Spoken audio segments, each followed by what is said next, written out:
மிச்சாங் புயல், தென் மாவட்ட வெள்ளங்கள் என தமிழ்நாடே படாத பாடுபட்டு சற்றே எழுவதற்குள் வடகிழக்கு பருவமழை மீண்டும் தீவிரமடைந்துள்ளது. தஞ்சை, திருவாரூர், நாகை உள்ளிட்ட டெல்டா மாவட்டங்களிலும், சென்னை, காஞ்சிபுரம், செங்கல்பட்டு மற்றும் வேலூர் ஆகிய மாவட்டங்களிலும் கடந்த 2 நாட்களாக பரவலாக மழை பெய்து வருகிறது. ஜனவரி 8ஆம் தேதி மதியம் 1 மணி வரையிலான நிலவரப்படி 24 மணி நேரத்தில் அதிகபட்சமாக சீர்காழியில் 24 சென்டிமீட்டரும், சிதம்பரத்தில் 23 சென்டிமீட்டர் மற்றும் வேளாங்கண்ணியில் 22 சென்டிமீட்டர் மழையும் பதிவாகியுள்ளதாக சென்னை வானிலை ஆய்வு மையம் தெரிவித்துள்ளது. தென்கிழக்கு அரபிக்கடல் பகுதியில் நிலவும் வளிமண்டல கீழடுக்கு சுழற்சி காரணமாக மழை பெய்வதாக வானிலை மையம் தெரிவித்துள்ள நிலையில், கடந்த 4 ஆண்டுகளாகவே ஜனவரி மாதத்தில் மழை பெய்வது வழக்கமாகிவிட்டது என தனியார் வானிலை ஆர்வலர் பிரதீப் ஜான் தெரிவித்துள்ளார். தமிழ்நாட்டில் கிழக்கு நோக்கி வீசும் காற்று மேற்கு நோக்கி வீசும் காற்றுடன் தொடர்பு கொள்வதால் இந்த மழை பெய்கிறது எனவும் அவர் தெரிவித்துள்ளார். இதுபோன்று டிசம்பர் மாத இறுதியில் இருந்து ஜனவரி மாதம் வரை மழை தொடர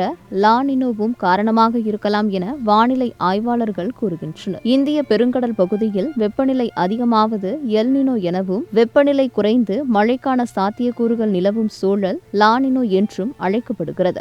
ஆனால் தற்போதைய ஜனவரி மாதம் மழைக்கு லா நினோ காரணம் இல்லை எனவும், எம்ஜேஓ என அழைக்கப்படும் மேடன் ஜூலியன் ஆசிலேஷன், வெப்பமண்டல காற்று குவிதல் பகுதி மற்றும் மேற்கத்திய கலக்கம் ஆகிய காரணிகளால் தான் மழை தீவிரமடைந்துள்ளதாக கூறப்படுகிறது. இதுகுறித்து பேசியுள்ள பூவுலகின் நண்பர்கள் அமைப்பின் சுந்தர்ராஜன், பருவமழை தன்மைகள் காலநிலை மாற்றத்தால் மாறுபடுகின்றன. அரபிக்கடலில் அதிகரித்து வரும் வெப்பம், வளைகுடா, நீரோட்டம், எம்ஜேஓ போன்றவை குறித்தும், அவை இந்திய பருவமழையில் குறிப்பாக வடகிழக்கு பருவமழையில் எத்தகைய மாற்றத்தை ஏற்படுத்தும் என்றும் ஆய்வு செய்ய வேண்டும் என கருத்து தெரிவித்துள்ளார். புதுச்சேரி கிருமாம்பாக்கம், ஏம்பாலம், பாங்கூர் போன்ற பகுதிகளில் அறுவடைக்கு தயாராக இருந்த 100 ஏக்கருக்கு மேற்பட்ட பயிர்களும் நீரில் மூழ்கி விவசாயிகளை சோகத்தில் ஆழ்த்தியுள்ளது. காலநிலை மாற்றத்தினால் பருவம் தப்பி பெய்யும் மழையினால் பயிர்கள் சேதமடைவதோடு பல இயற்கை சமநிலை சிக்கல்களும் ஏற்படும் என்பதால் சுற்றுச்சூழலை சிறந்த முறையில் பாதுகாப்பதே தொலைநோக்கு பார்வை கொண்ட தீர்வாக அமையும் என்பதே சூழலியல் செயல்பாட்டாளர்களின் கருத்தாக உள்ளது.